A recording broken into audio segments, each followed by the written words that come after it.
On peut le dire, il s'agit d'un des principaux chocs de cette 14e journée de compétition, peut-être même le plus grand, Xavier. Ouais, c'est vrai que Anderlecht to Zultura Games ça restait quand même un choc, mais c'est vrai C'est qu'ici ça. on va dire que c'est le deuxième choc.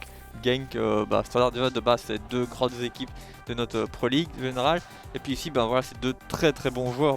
Shadow du côté du Standard de Liège qui a été champion de Belgique il y a 2 ans, de cette même Proximus e-Pro League. De l'autre côté, Genk, grand espoir, on le voyait vainqueur l'année dernière et au final, il n'a pas gagné. Demi-finale. Ici, ses résultats, c'est on va dire un peu en dents de scie, mais il est quand même dans le top 8 ou vraiment très proche. De manière générale, il doit absolument gagner. Le Standard, il doit prendre des points également, même s'il a pas mal de matchs de retard, donc il pourrait même se perdre. De perdre ici, ce serait pas trop grave. Mais voilà, ça risque, je pense, d'être un match assez ouvert, parce que c'est deux joueurs très offensifs, Bien sûr. qui marquent énormément et défensivement ils ont fait plus de mal, donc je pense qu'on peut voir un très très beau match. Bien sûr, tu l'as dit, le Standard de Liège qui est pour l'instant très bien positionné dans le classement général. En cas de victoire ici, on pourrait presque le dire, il serait quasiment dans le top 8. Alors pourquoi ? Dans les confrontations qu'il lui reste à faire, il y a notamment encore un match qui avait été postposé durant la journée précédente face à Waasland Beveren. Ça devrait normalement être une victoire pour lui. Waasland Beveren qui est bloqué à 1 point pour l'instant depuis 12 journées de compétition. Je crois c'est la 3e, peut-être 4e journée qu'il a réussi à prendre un petit point face à Zultura Game, le leader du championnat. Depuis, plus rien. On ne le voit vraiment plus. Et face à un joueur justement comme Shadow qui a tendance à en marquer beaucoup, début, face aux défenses qui restent passives, ça risque de vite rapidement, très bien vu Guillaume, ça risque de devenir très rapidement quelque chose de très agressif, très offensif et peut-être même un 5-1, 5-2, bon, en tout cas je l'imagine comme cela. On aura l'occasion de le voir à la fin de cette journée de compétition. Avant cela, face à lui, KRC Genk, Abdullah Weiss, tu l'as très bien décrit, un joueur qui... On attendait encore une fois aussi meilleur dans cette compétition. On a vu de très belles performances, demi-finaliste l'année précédente, top 3-4 donc pour lui. Il n'était pas loin d'aller chercher la finale, il lui a manqué très peu face au vice-champion de Belgique Rego. Rego pour l'instant est beaucoup plus bas dans le classement général également, peut-être que cette fois-ci il a la chance de lui sourire. Oui, peut-être. On va le voir justement à la fin de ce match. Allez, Genk contre le Standard, très très beau match en perspective et c'est Genk au ballon avec Torsvet, Einen. Einen va chercher Ito pour Dessers et pas mal ce joli tacle. Pavlovic et maintenant Jans.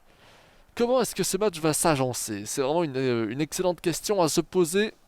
Est-ce qu'on va avoir de nouveau cette possession qui devrait être normalement pour Genk, mais en même temps on a tous les deux des jeux offensifs. On a un petit point faible sur la défense des deux côtés, qu'on arrive en généralement à très bien compenser malgré tout, mais c'est important de le préciser, donc on pourrait aussi avoir affaire à un match avec énormément de buts. Oui. Moi je pense quand même qu'on verra une victoire de Genk. Tu penses pourquoi ? Je sais pas, j'ai l'impression de le voir justement là un petit peu en voyant le visage des deux joueurs que voilà, il est vraiment très très focus du côté de Genk et j'ai l'impression qu'il est un peu plus relax. Oui, mais tu sais, il y a Balikwisha. Voilà. Premier but des Standards de Liège, en contraste total avec ton premier pronostic, Oui. Xavier. Après le match est encore long. Oui, bien sûr. On est encore loin de la fin de ce match, mais malgré tout, on a un petit peu de chance aussi ici avec ce contrôle qui est très bien réalisé par Balikwisha. Le tir croisé, c'est très bien vu, mais la malédiction des commentateurs n'aura jamais été aussi vraie. C'est vrai. Très bien réalisé de la part du Standard. Après, il faut éviter justement de trop jouer sur le non-verbal avec Quentin Van de Watten, Shadow, parce qu'on sait qu'il a toujours un peu l'air d'être un peu moins focus parfois, ou d'être un peu fatigué. Et c'est dans ces moments-là qu'il nous propose ses plus belles performances. Donc, C'est vrai que ça arrivait quelques fois. il faut vraiment faire attention, rester plutôt distant par rapport à ce genre d'éléments. Il y a des joueurs sur lesquels c'est très vrai, je pense par exemple à Nycom, où on le voit très facilement à son non-verbal lorsque ça ne va pas, ou lorsqu'il n'est pas du tout concentré, ou lorsqu'il est sorti de son match. Avec le Standard de Liège, c'est un petit peu plus difficile, je pense. Lestienne vient chercher Jans, avec Pavlovic. Ça fait longtemps qu'on n'a plus vu le maillot rouge du Standard d'ailleurs. C'est vrai que ça fait quelques semaines.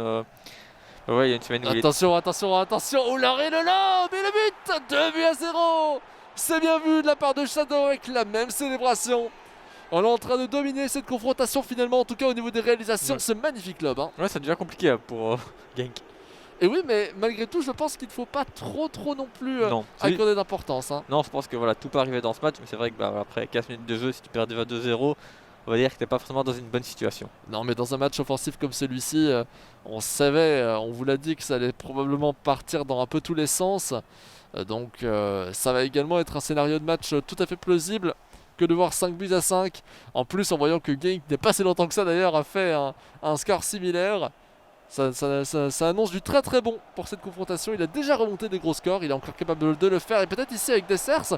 Dessers encore, le petit râteau et le but. 2-1, nous sommes à la 20e minute de jeu. Et déjà 3 buts. Des deux côtés, on a eu des contres un peu douteux, hein, quand même, il faut l'avouer. En vrai, c'est très très bien joué, parce que le deuxième, encore le râteau, juste après le premier, pour être sûr de mettre le ballon au fond de filet, c'est pas mal. Plus que le râteau encore, Ouais. parce qu'il fait d'abord ce râteau, tu l'as dit, et puis ensuite il pousse encore un petit peu ce Ouais. ballon sur la droite. Je pense que s'il avait tiré directement après son ball roll, on avait encore une petite chance de la récupérer. Et ce qui est bien, c'est qu'il revient dans le match très rapidement. C'est vrai, ça aussi. D'ailleurs, petit moment un peu drôle. Des deux côtés, on a joué un peu doré avec Anderlecht et Standard, la petite dualité. Et bien, on voit le maillot de Shadow qui est aussi un peu doré. Oui. Comme quoi, parfois, on a un classico dans un match comme celui-ci au niveau des maillots. Ouais, c'est pour la petite anecdote, hein. Peut-être l'aurez-vous également remarqué. 2-1 déjà dans cette confrontation. Le Standard qui, pour l'instant, mène dans ce match. Mais comme on l'a vu, tout est encore capable d'être chamboulé, d'être bouleversé. Et il ne faudrait pas accorder trop d'importance à ces buts pour l'instant qui ont été bien réalisés, bien construits, hein. Oui, bah voilà, c'est toujours. Il n'y a pas vraiment eu de but force-fonceux, hein. C'est toujours, je pense, C'est même entre s'il y les a deux. certains à contre, de manière générale, c'est toujours des actions plus ou moins bien construites. Les actions sont bien construites, mais il y a de la réussite, Ah quoi. oui, ça oui. C'est plus de la réussite que de la chance. Après, encore une fois, enfin, on le répète quand même, je pense, assez Assez souvent, souvent. mais de manière générale, la chance ou la réussite, ça se provoque C'est vrai. aussi. Non, excuse-moi, je t'ai interrompu sans faire exprès. Non, je disais simplement que la chance ou la réussite, ça se provoquait, et il fallait pas seulement attendre qu'elle arrive. Oui, tout à fait. Je suis tout à fait d'accord avec toi. Et je pense que c'est une mentalité qui n'est pas assez démocratisée, hein, au sein des joueurs FIFA. Par contre, encore une fois, la profondeur, elle est magnifique, hein. Lestienne le lobe, et décidément, par contre, celui-ci va passer à côté. Mais encore une fois, on a tenté de surprendre Van de Voort, le petit prodige en tant que gardien de but au sein du KRC Genk. On se demande comment le ballon est passé à côté du but, hein, quand même. Ah, et c'est vrai. Et peut-être que Bali Kusha va vouloir en mettre un autre. Attention, et non, c'est bien récupéré par Genk. C'est vrai, comment est-ce qu'on a pu. Après, c'est compliqué les lobes, hein. Ne serait-ce que c'est trompeur comme trajectoire aussi, hein. Ouais. On a l'impression que ça peut rentrer, mais on voit pas spécialement très très bien l'action. Ouais, mais à ce niveau-là, ça doit être cadré. Ouais, à ce niveau-là, ça doit être cadré. Ito, Dessers, et on va pas pouvoir donner cette balle à Ito. On a quand même tenté de le faire, ça va bien, heureusement, dans les pieds d'Ainen. Avec Ito. Ito Bongonda, c'est pas mal. La petite feinte de Bongonda, le double contact de Bongonda. On va rechercher Dessers, la petite feinte encore. Et Pavlovic vient finir par tacler. Oula, et Balekusha tape Soba. Balekusha de nouveau à gauche, peut-être. Et on n'aura pas le temps de le faire. On aurait peut-être pu tenter un drag-back. Finalement, on a quand même des contres à chaque fois. On a l'impression que celui qui possède le ballon a comme un aimant à chaque fois sur son pied. Ça vaut pour les deux camps, hein. Oui, c'est vrai. À chaque fois qu'on essaye. Eh bien, je vais arrêter là. Disons plutôt que la balle a tendance à revenir constamment dans les pieds du porteur. Limbombe, ou en tout cas d'un de ses coéquipiers. Limbombe toujours. Limbombe encore. On va chercher Torsvet. C'est pas mal du tout. Pour maintenant Dessert et finalement Cavori vient reprendre avec ce petit centre. Lessien Raskin et Torsvet de nouveau, décidément. On est en train de vivre un moment assez intéressant de ce match. On n'arrive pas à créer des offensives des deux côtés. On n'arrive pas à se dégager côté liégeois, par exemple, Einen. Einen pour Bongonda, Einen, Ito, Dessert, dommage qu'on peut... Ah, on peut la donner. On pouvait la donner pour Ito. Il a dit tirer de manière un peu précipitée, Ouais, un peu malheureusement. malheureux pour Genk. Oui, c'est compliqué de la mettre, hein. Faut les croiser, mais Ouais. ça aurait été compliqué de croiser. On a décidé de prendre son temps avec le gardien de but pour essayer de faire en sorte que l'arbitre signe la fin. Ouais, est-ce qu'il de aurait première peut-être mi-temps. pas dû contrôler avant de tirer? Est-ce qu'il avait le temps? Ouais, c'est délicat. Il y a quand même le défenseur qui était très Ouais. proche de lui. Ouais, c'est vrai, après, quand on a vu son sang-froid lors du premier but, on aurait peut-être pu penser qu'il aurait essayé. C'est vrai. Tu penses qu'on va faire des changements tactiques déjà maintenant? J'ai l'impression d'en voir déjà. En tout cas pour le plan de jeu offensif qui est préparé, mais Oui, je pense qu'il averse quelques joueurs, mais de manière générale, c'est pas des changements hallucinants non plus. C'est Non, pas je pense pas. des gros changements. Cyriel Dessers qui est pour l'instant la meilleure note du côté de Genk. Évidemment, ça ne change pas grand-chose, hein, les notes des joueurs. Ce serait d'ailleurs très drôle que ça ait une influence sur le jeu en fonction de votre note. Vos joueurs sont plus susceptibles d'avoir des contres.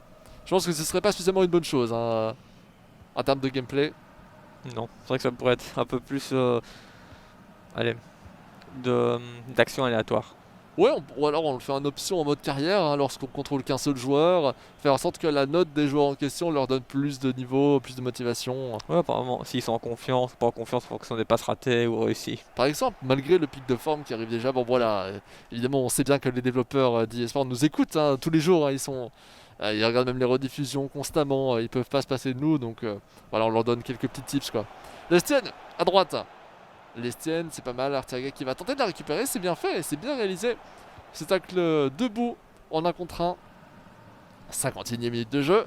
Le temps avance, le score ne bouge pas après 20 minutes qui ont été extrêmement prolifiques des deux côtés. Et puis maintenant on ne voit plus grand chose. Enfin si, on voit des occasions mais plus le début en tout cas. Là, c'est vrai qu'on en a vu 3 très rapidement et puis depuis, c'est un peu plus calme. Oyen, double contact. Einen avec Oyen, de nouveau avec Limbombe. Attention, Ito, c'est pas mal, on pousse ce ballon et Pavlovic va finir par reprendre. Ironen, Torsvet. Bonne Gonda, Torsvet de nouveau, à droite peut-être, il y a quand même un joueur bien esselé du côté des Genk, on va chercher Limbombe maintenant. Et Shamir va reprendre. Les rectangles sont fermés. Oui. Comme cadenassés. Ouais, pour le moment, on voit quand même Genk qui prend un petit peu l'ascendant. Mais il suffit, je pense il va suffire qu'on en parle pour que la tendance s'inverse, mais même si pour le moment ça va. Pour l'instant ça va, la malédiction n'est pas encore présente, tout semble aller bien. Torsvet, Einen pour Oyen, Luka. Oyen encore maintenant pour Einen de nouveau, et on fait une sorte de triangle entre les différents joueurs de Genk. Ronan qui a été sollicité très rapidement et oh c'est pas mal ça. C'est pas mal pour Limbombe et le tir un peu trop précipité encore une fois. Oui. Mais c'est vrai que tu as raison, on est plus proche du 2-2 que du 3. Hein. Enfin, mais après, je pense que voilà, c'est la situation que Shadow adore pour inscrire un petit but.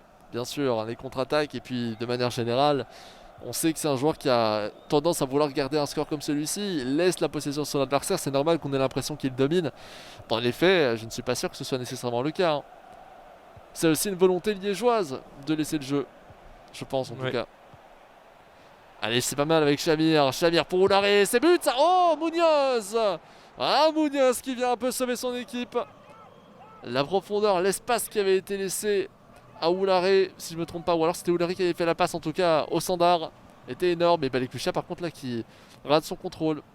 La sortie en touche qui a été peut-être un peu trop agressive, trop dangereuse. Einen. Einen, Oyen. Einen de nouveau décidément. Torsvet.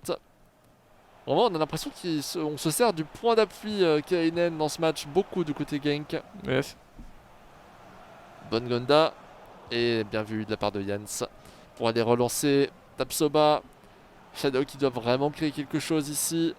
Pour essayer de sécuriser un peu son avantage d'un but. Un but seulement dans un match comme celui-ci. Ouais, plus le temps passe, j'ai l'impression plus Genk se crée de moins en moins d'occasions aussi. C'est vrai, c'est terriblement vrai. Même si on a la possession, les écarts sont fermés, et bien qu'on ait tendance à critiquer la défense de Shadow, ici, elle m'a l'air tout à fait importante et intéressante. Ouais, pour le moment, bah, elle tient le coup.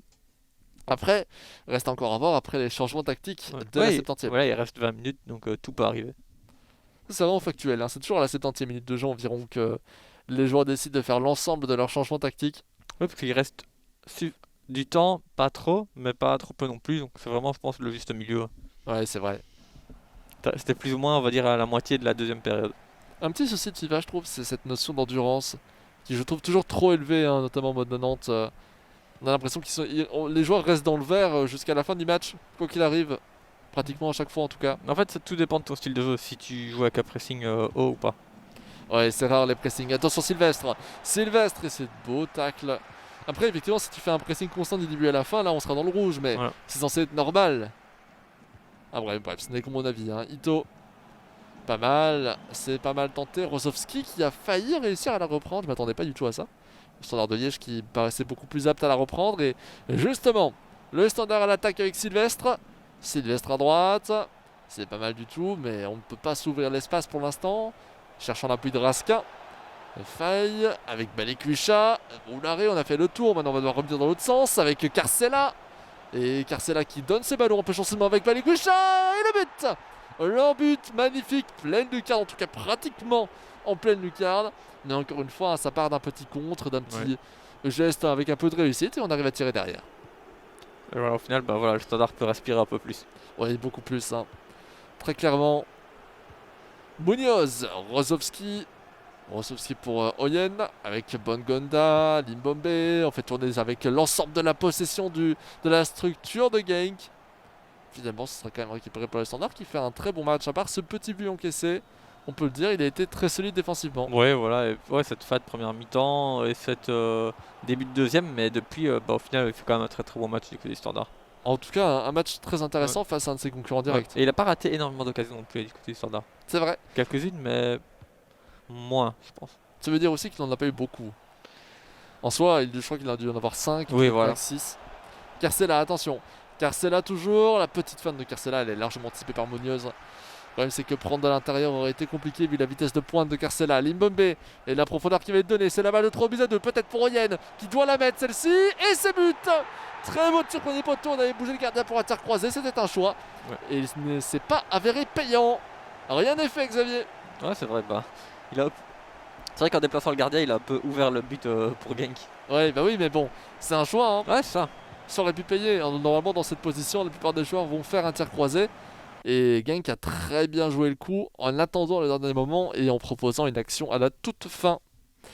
Et d'ailleurs, on va passer en ultra offensif du coup, parce qu'on commence à de nouveau y croire, je pense, du côté d'Abdoulaye. Oui, il reste plus que 5 minutes, tu perds de un but.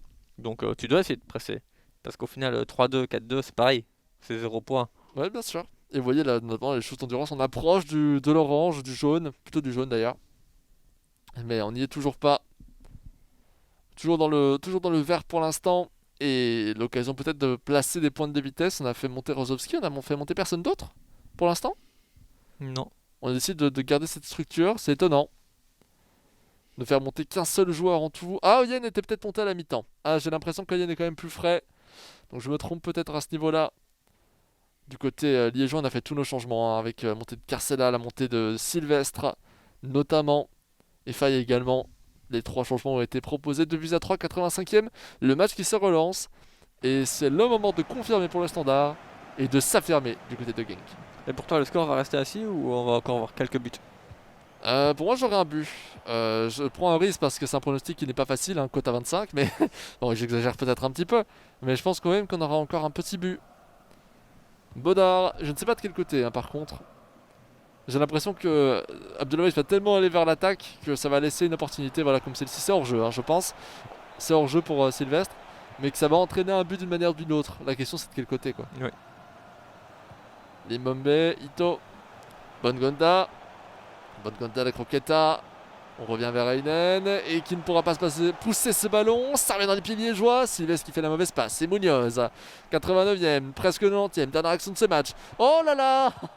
Ah, c'est malheureux ça. Ça revient dans les pieds de Genk. Limbombe, Oyen. La faute Oyen et but. 3 buts à 3. Incroyable. Oyen qui revient à la toute dernière seconde. Il y avait une sorte de contre favorable très étonnant pour le Standard. On s'est relevé. On a proposé cette passe et on tire ensuite premier poteau. Mesdames et messieurs, la remontée de Genk face au Standard, c'est très bien vu. Ouais. Mais là, le don de se faire peur quand même, Genk. Hein. C'est pas la première fois où il doit égaliser en toute fin de match. C'est bien pour lui, mais c'est quand même malheureux de toujours en arriver là dans ces différents matchs. Je vous l'avais dit qu'il allait avoir encore un petit but et tu fais bien de l'énoncer, Xavier. Encore une fois, on l'a ressenti, Abdoulaye sans danger. Shadow aussi, le problème il est double. On n'arrive pas à garder un score comme celui-ci. Oui.